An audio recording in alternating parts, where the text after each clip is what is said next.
رحمتوں اور برکتوں والا مہینہ رمضان کریم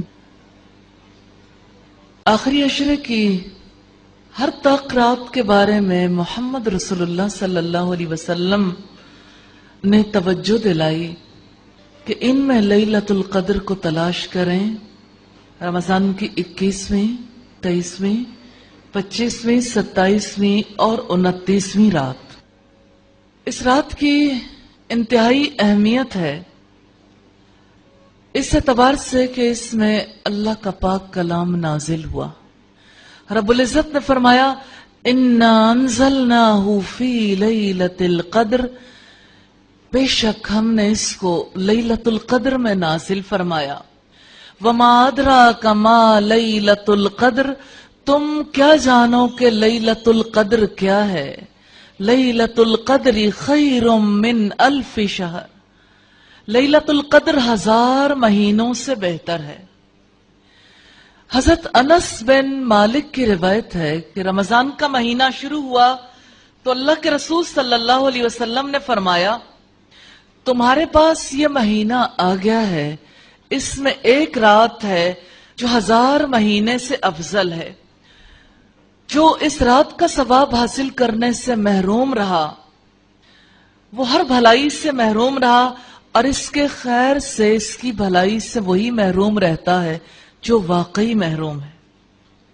اللہ تعالیٰ کا اس امت پر خصوصی انعام ہے کہ اس نے یہ برکت والی، فضیلت والی رات عنایت فرمائی. حضرت عائشہ صدیقہ رضی اللہ تعالی عنہا نے اللہ کے رسول صلی اللہ علیہ وسلم سے سوال کیا کہ اللہ کے رسول یہ بتائیے اگر میں لیلۃ القدر کو پا لوں تو میں کیا دعا کروں. اب صلی اللہ علیہ وسلم نے یہ دعا سکھائی اللہم انک عفو تحب العفو فاعف عنی، اللہ یقیناً تو معاف کرنے والا ہے، معافی تجھے بہت پسند ہے، تو مجھے معاف فرما دے. کون سا وہ انسان ہے جس سے غلطیاں سرزد نہیں ہوتی؟ اور ہم اگر اپنی زندگی میں دیکھیں صبح سے لے کے رات تک ایک ہی سلسلہ جاری رہتا ہے.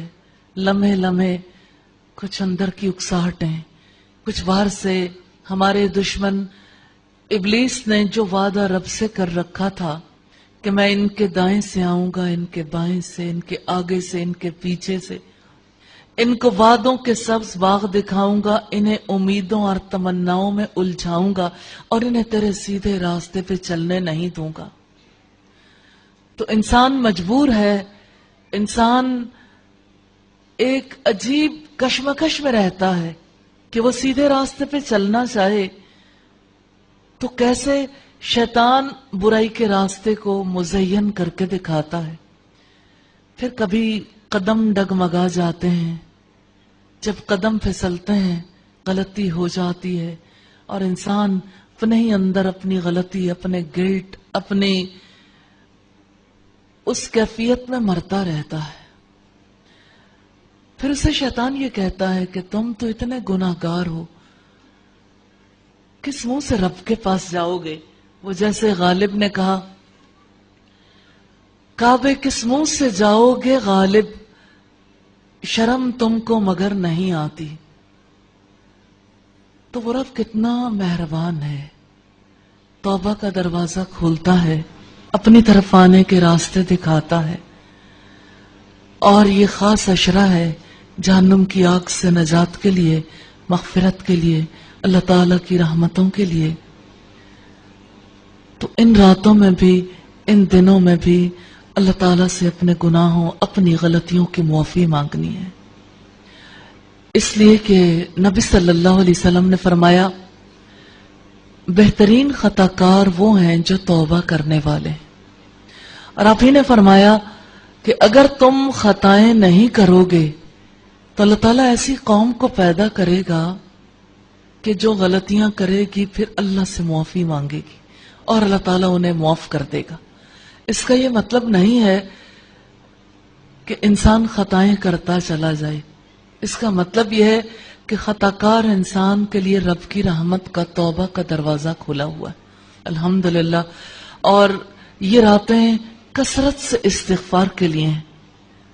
اللہ کریم ہے، اس جلیل و کریم نے، اس رب رحیم نے اپنے رسول کی زبان سے یہ خوشخبریاں ہمیں دلوائی ہیں کہ جب رات کا آخری پہر ہوتا ہے تو اللہ تعالیٰ آسمان دنیا پر نزول کرتا ہے اور اس وقت سوال کرتا ہے کوئی بخشش طلب کرنے والا کہ میں اسے معاف کر دوں؟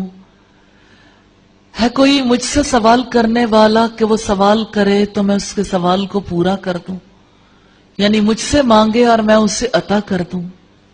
اور ایسا ہر رات ہوتا ہے. اور یہ تو ان راتوں میں سے ایک ہے جو کائنات کی عظیم رات ہے، جس رات میں اللہ نے اپنا آخری پیغام انسانیت کے نام اتارا. یہ رات ایسی ہے جس میں بڑے بڑے فیصلے ہوتے ہیں، کائناتی فیصلے، جیسا کہ سورہ الدخان میں ہے فیہا یفرق من کل امر حکیم، کہ اس میں ہر طرح کے حکیمانہ فیصلے ہوتے ہیں.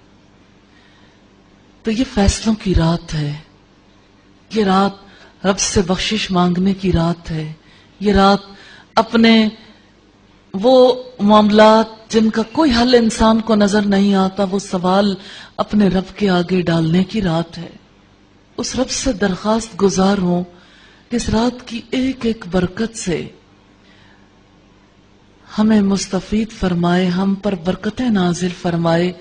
اور اللہ تعالیٰ سے اس رات میں آج تک جس نے جو دعائیں مانگی، جو اس کے انبیاء نے مانگی، جو صالحین نے مانگی، جو شہداء نے مانگی، جو مومنین نے مانگی، صدیقین نے مانگی، اللہ تعالیٰ ہم سے بھی ان ساری دعاؤں کو قبول کر لے اور اللہ تعالیٰ ان ساری دعاؤں کو پورا فرما دے.